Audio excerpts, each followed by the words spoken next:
கங்காவோட வளகாப்புக்கு எல்லா வேலையுமே பார்த்துட்ருக்காங்க. அப்போ விஜய் என்ன பண்றாரு, எல்லாமே ரெடி பண்ணியாச்சா? அப்படின்னு சொல்லிட்டு கேட்டுட்டு, அவரே எல்லாத்தையும் இழுத்து போட்டு எல்லா வேலையும் செய்றாரு. இத பார்த்த குமரன் "எதுக்கு ப்ரோ உங்களுக்கு சிரமம்? உங்களுக்கு இதெல்லாம் பழக்கம் இருக்காதுன்றாரு." "பழகிக்கினா போச்சு. நம்ம வீட்டு வேலைய நம்ம தான் செய்யணும்." அப்படின்னு சொல்லிட்டு எல்லா வேலையுமே செய்றாரு. இத பார்த்து சாரதா ரொம்ப பெருமைப்படுறாங்க. பணக்கார வீட்ல பொறந்த தம்பியா இருந்தாலும் இப்படி நம்ம வீட்டுக்காக உழைக்கிறாரு அப்படின்னு சொல்லிட்டு சாரதா சந்தோஷமா இருக்கு. விஜய் பத்தி புகழ்ந்து புகழ்ந்து பேசுறாங்க. இத பார்த்த கங்கா, "இவரு யார் இழுத்து போட்டு வேலை செய்ய சொன்னது? அதான் நல்ல பேர் வாங்குறது தான் இப்படிலாம் பண்ணுறாரு." அப்படின்னு சொல்லிட்டு டென்ஷன் ஆகுறாங்க. அடுத்து இங்கே எல்லாருக்குமே சாரீஸ், அதுக்கப்புறமா ட்ரெஸ்ஸஸ் எல்லாமே எடுக்கிறாங்க.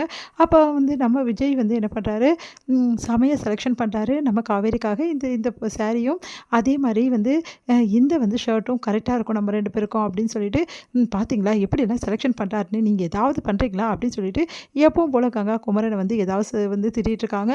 அதனால் குமரனுக்கு ஒன்றுமே புரியல. ஏன் கங்கா நம்மக்கிட்ட எப்போ பார்த்தாலும் கோவமாக நடந்துக்கிறா அப்படின்னு சொல்லிட்டு மனசு கஷ்டப்படுறாரு.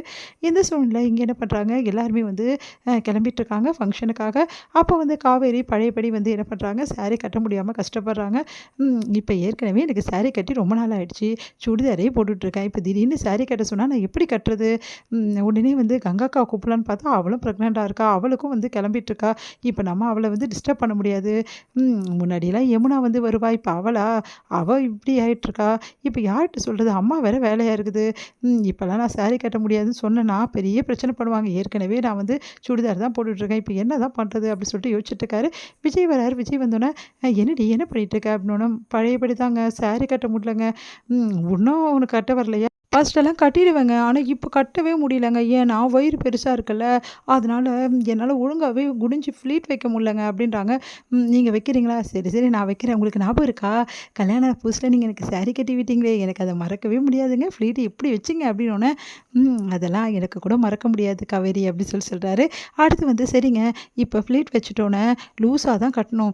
சரி, உள்ளே இருக்க சாரீ வேறு எதாவது இருந்தால் கட்டிக்கோ அப்படின்னோடனே, இல்லை இல்லைங்க, இது தானே எடுத்து கொடுத்தாங்க, இதுதாங்க கட்டணும் அப்படின்னோடனே, சரி ஓகே அப்படின்னு சொல்லிட்டு கொஞ்சம் அழகாக மடித்து கொடுக்குறாரு.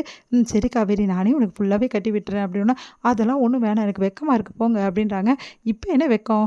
அது கல்யாண புதுசில் இருந்தால் போதும், இப்போ ஒன்றும் தேவையில்லை, நீ வா அப்படின்னு சொல்லிட்டு ஃபுல்லாக கட்டி விடுறாரு. அடுத்து ஃபுல்லாக அழகாக ரெடி பண்ணி விடுறாரு. இங்கே பாரு காவேரி, இப்போ பாப்பா இருக்குது, பாப்பாவுக்கு வலிக்கக்கூடாது, அந்த மாதிரி லூஸாக தான் கட்டணும், டைட்டாலாம் கட்டக்கூடாது, சரியா? சரிங்க, ஒரு வேளை லூஸ் ஆகிடுச்சுன்னா போகும்போது அங்கே உட்காரும்போதெல்லாம் அதெல்லாம் பார்த்துக்கலாம் காவேரி, அதை பின்னெல்லாம் குத்துருவோம்ல அப்படின்னு சொல்லிட்டு எல்லாம் பண்ணி விடுறாங்க. ஏங்க நீங்கள் பயங்கரமான ஆளாக இருக்கீங்கங்க, எல்லாமே உங்களுக்கு தெரியுதுங்க. சுடிதார் ஈஸியாக போட்டுப்பேன், இந்த புடவையை பற்றி எனக்கு எதுவுமே தெரியாது, நீங்கள் எப்படிங்க ஏதாவது தெரிஞ்சு வச்சுருக்கீங்க?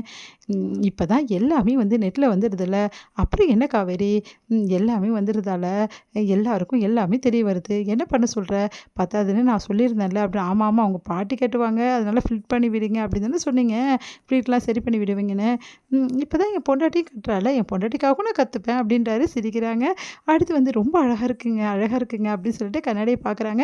ஏங்க, இதே கலர் ஷர்ட்டு நீங்களும் போட்டுக்கினீங்களா? நான் தான் போட்டிருக்கேனே காவேரி. ஏங்க, இது ரெண்டையுமே நம்ம அழகாக செல்ஃபி எடுத்துக்கலாங்க அப்படின்னு சொல்லிட்டு 2 பேருமே மாற்றி மாற்றி செல்ஃபி எடுத்துக்கிறாங்க. உடனே சந்தோஷம் தாங்க முடியல காவேரிக்கு. அப்படியே விஜய்கிட்ட சொல்கிறாங்க, ஏங்க நம்ம 2 பேரும் செம்மையாக இருக்கோம்லங்க அப்படின்னு, நம்ம கட்டுனு பட்டுருங்க, அம்மாவை சுற்றி போட சொல்லுங்க அப்படின்னு சுற்றி போட சொல்லிட்டா போச்சு அப்படின்ட்டாரு. சரிங்க, எல்லோரும் கிளம்பிட்டாங்களா? கிளம்பியாச்சு. சரிங்க, நம்ம கங்காக்கா போய் பார்க்கலாம் அப்படின்னோடனே, சரி காவேரி, நகை தான் நிறைய இல்லடி உன் கழுத்தில், லைட்டாக ஒரே ஒரு செயின் மட்டும் தான் இருக்குது, எனக்கு ரொம்ப கஷ்டமாக இருக்குது காவேரி. சரி, பாட்டி எல்லாமே எடுத்து கொடுத்துருக்காங்க பாரு, அதெல்லாம் போட்டுக்கோ அப்படின்னோடனே, அதில் கூட நகையெல்லாம் இருக்குது பாரு அப்படின்றாங்க. வேணாங்க, என்னோடய ஃபங்க்ஷனுக்கு நான் போட்டுக்கிறேன், இப்போ எதுக்குங்க?